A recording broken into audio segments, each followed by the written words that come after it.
Hi kids, we will see the application aspects of all the understanding that we have obtained about the metals and the non-metals. The branch of science and technology concerned with the properties of metals and their production and purification is called as metallurgy. We are going to learn more about this in this video. Objectives of this particular video are as follows. Understanding the terms in the process of extraction of metals, understanding the relationship between reactivity series and the extraction of metals, understanding the different methods involved in extraction of metals, understanding electrolytic refining, understanding corrosion and how to prevent it. Here are some terms that we need to know in this particular video. Minerals. The elements or compounds which occur naturally in Earth's crust are known as minerals. Ores. In some places, minerals contain a very high percentage of a particular metal and the metal can be profitably extracted from it. These minerals are termed as ores. Gangue. The impurities like soil, sand, etc. present in an ore is termed as gangue. And it is economical to remove the gangue materials from the ore before the extraction process. Concentration of ores or enrichment of ores. The process used for removing the gangue from the ore is termed as concentration of ores or enrichment of ores. It is done based on the differences between the physical and chemical properties of the gangue or the impurities with regard to the ores. Accordingly, different separation techniques are employed. Extraction of metals. Extraction of metals is a process by which pure metals are obtained from their ores. Roasting. The sulfide ores are converted into oxides by heating strongly in the presence of excess of air. This process is known as roasting. Calcination. The carbonate ores are changed into oxides by heating strongly in limited air. This process is termed as calcination. Let's get a better understanding of what does extraction of metals really mean. Extraction of metals is a process by which pure metals are obtained from their ores. We have already looked at the reactivity series, right? This helped us understand the chemical properties of metals better. Based on where the metals are placed in the reactivity series, we can classify them as metals of high reactivity, metals of medium reactivity, and metals of low reactivity. Let us start off with metals of low reactivity. Metals of low reactivity just means that they are lower ranking metals or they occur at the bottom of the reactivity series. They generally occur in their native state in nature. Some low-ranking metals like copper and silver also occur as sulfide ores. Let's come to the metals which occur in the middle of the reactivity series or metals of medium reactivity. They generally occur as carbonate ore or sulfide ore. So these are generally extracted by first reducing it with carbon. We have already studied about oxidation and reduction, correct? So carbon has the ability to reduce the metals which are below than it in the reactivity series. Like for example, zinc, ferrous, plumbum or lead and cuprum or copper. Now let us come to the topmost metals or the high ranking metals which are called as the metals of high reactivity. They generally occur as oxides. Hence they can be extracted using electrolysis method.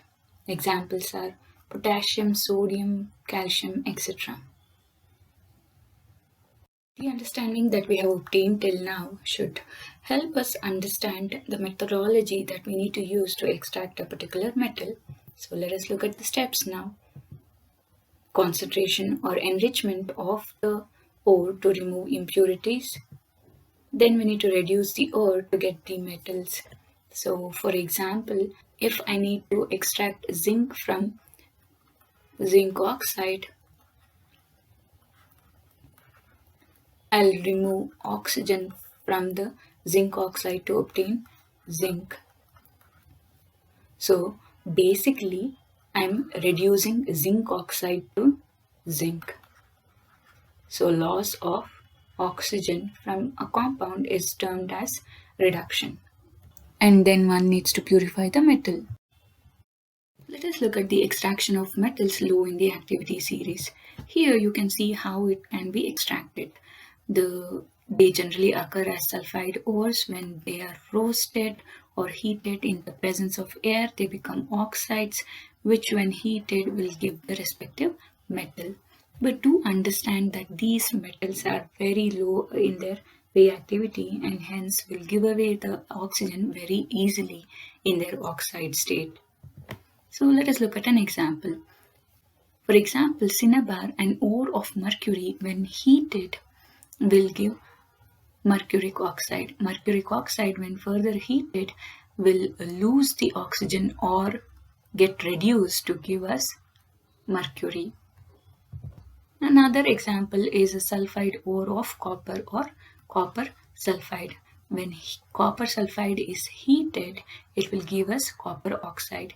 When copper oxide is heated further, it will lose the oxygen and give us copper metal. Now let us look at the extraction of metals in the middle of the activity series. Here you can see how it is extracted. The metals of medium reactivity, as we already saw, can occur as carbonate ore or sulfide ore. If it is a sulfide ore, then it is heated in the presence of air to get oxide of metal. If it is a carbonate ore, it is heated in the presence of limited amount of air to again obtain oxide of metal. Both the processes, if you can observe, are used to obtain the metal oxides. Once the metal oxides are obtained, we need to reduce it to the metal and then it can be purified further. For example, zinc sulfide can be heated in the presence of oxygen to give you zinc oxide and sulfur dioxide.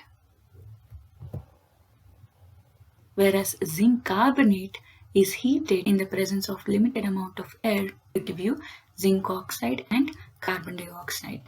The zinc oxide obtained using both the processes can be treated with a reducing agent like carbon to obtain zinc metal and carbon monoxide.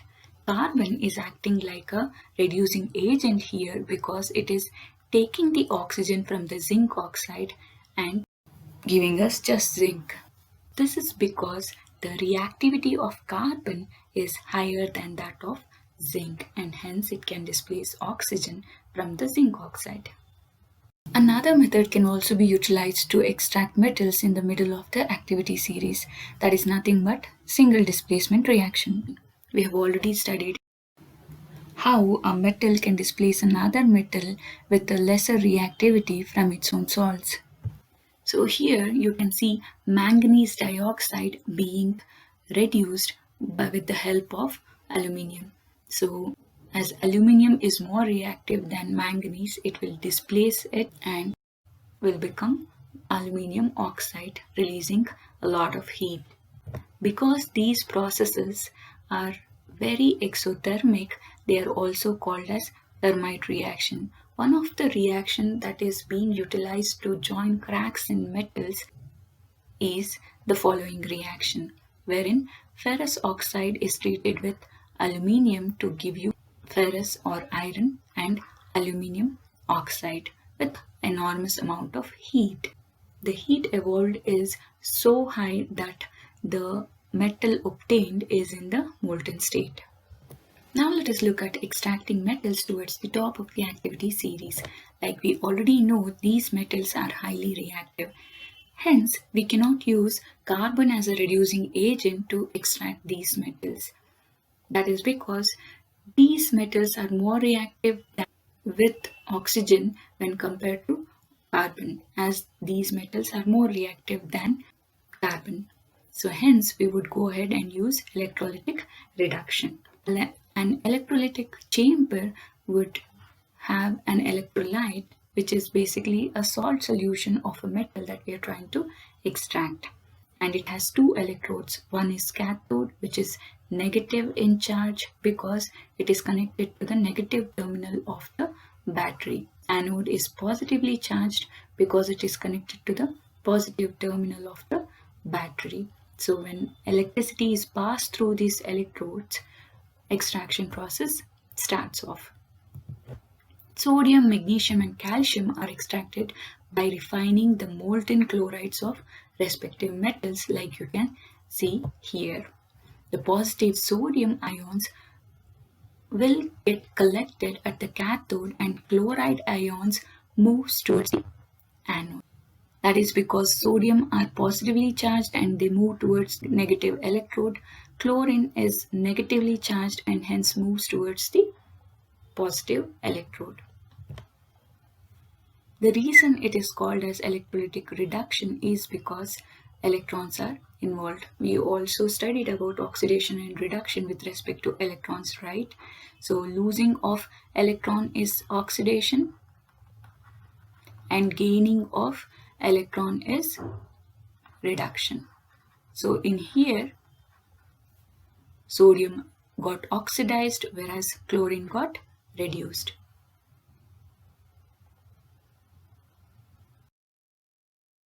Let us understand electrolytic refining using an example. Many metals such as copper, zinc, tin, nickel, silver, gold, etc., even after their extraction from their particular ores, still have a lot of impurities. Refining is a process wherein these impurities are removed. Electrolytic refining is a common method used for these metals. Today we'll be looking at electrolytic refining of copper. In this process, the impure metal is made the anode, whereas the pure metal is made the cathode. A solution of metal is used as the electrolyte. The pure metal from the anode dissolves into the electrolyte when the electricity is passed. An equivalent amount of pure metal settles on the cathode. The soluble impurities go into the solution, whereas the insoluble impurities settle down at the bottom of the anode, and it is known as anode mud. You can have a look at it here. Let us look at corrosion and its prevention. Metal oxides are formed when some metals are exposed to air and water, and this is termed as corrosion. Let us understand it a little better. In this experiment, iron nails are kept under three different conditions.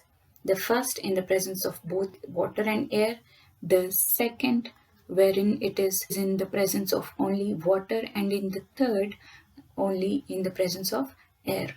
So in here you can see the iron nail rusts only in the presence of both water and air. So we understand the factors affecting the corrosion of a metal over here. Now, how do we prevent it? We can use galvanization. Galvanization is a method of protecting steel and iron from rusting by coating them with a thin layer of zinc. We can also use alloying, as alloying is a very good method of improving the properties of a metal. Let us look at some of the following. For example, when you make stainless steel out of iron, nickel and chromium, you are actually changing the property of iron. The alloy obtained now is more hard and doesn't rust. Next is amalgam. Other metals with mercury is called as amalgam. So in here, the change you're bringing about is reduction in electrical conductivity and melting point. Then you have brass, which is nothing but an alloy of copper and zinc. Here, the change is reduction in conductivity.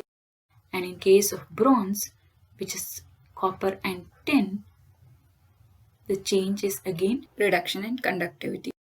So we can also use alloying as a method to prevent corrosion. So here is what we have learned till now. We learned that different metals are of different reactivity, and this we can understand using a reactivity series. And we understood that because of the varying reactivity, we might have to apply different methods to extract these three different categories of metals. So in here, first, let us start with the low reactivity series. So, metals of low reactivity are generally sulfide ores, and by roasting, we can obtain the metal which can be further purified by refining. Metals of medium reactivity can be carbonate ore or sulfide ore. If it is sulfide ore, we use roasting or heating in the presence of air to obtain oxide. If it is a carbonate ore, we use calcination, which is nothing but heating in limited supply of air to obtain again oxides of metals, which can be reduced using elements like carbon, and once it is reduced, it can be purified further. Then let us move on to the metals with high reactivity. In this case, we use electrolytic reduction as they are very reactive, and we obtain the pure metal. You also learnt about corrosion and how we can use galvanization and alloying to prevent it. Thank you, kids. Hope you learned more about extraction of metals and electrolytic refining. If you have any doubts, please feel free to contact us.